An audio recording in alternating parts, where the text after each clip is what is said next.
What happens when the only guy who knows your company's biggest secret decides he's done playing nice? This is Jimmy. He gave 40 years to his job, knew how to make a part no one else could. And when greedy new owners tried to squeeze him out, he gave them the payback they never saw coming. You'll want to hear how Jimmy brought the whole place to its knees. Stick around, hit like, and share this story if you love a good revenge done right. There was a company that offered incredibly generous vacation time. Anyone who worked there for more than 25 years got 8 weeks of vacation plus 2 weeks of personal time.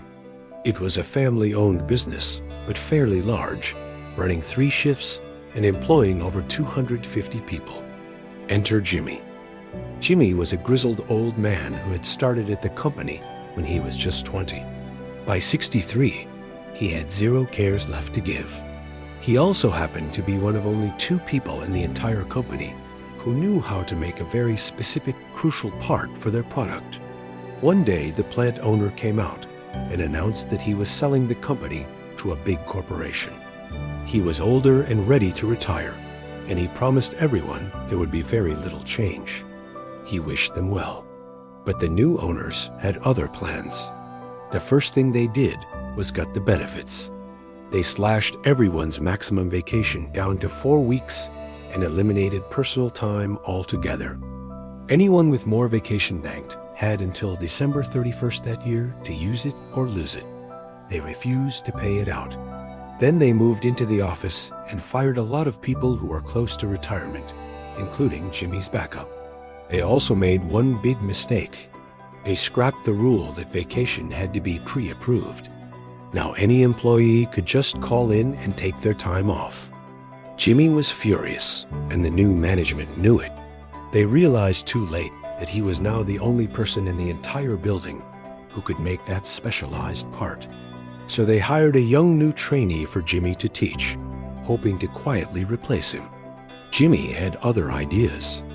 On the first day the new hire showed up, Jimmy called in and told the crew he would be using all of his remaining vacation and personal time at once. Then he disappeared for 10 weeks. At first, it was not a huge problem. There was a small back stock of the parts he had made. But while Jimmy was on vacation, he spent his time applying for new jobs, found one, and started working somewhere else. 10 weeks later, the day Jimmy was supposed to return came and went. He did not show up. For 2 days, the managers called him.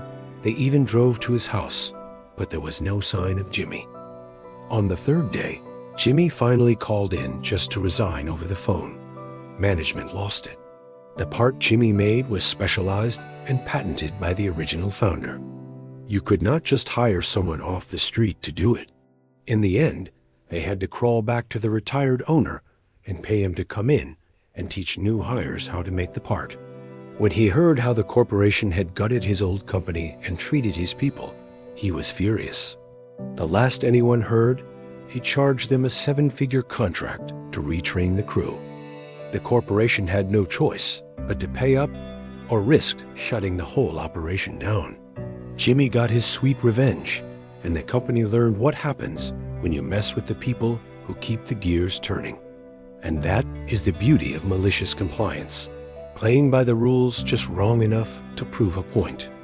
If you enjoyed watching someone win with pure pettiness, share this story with a friend who loves clever payback too.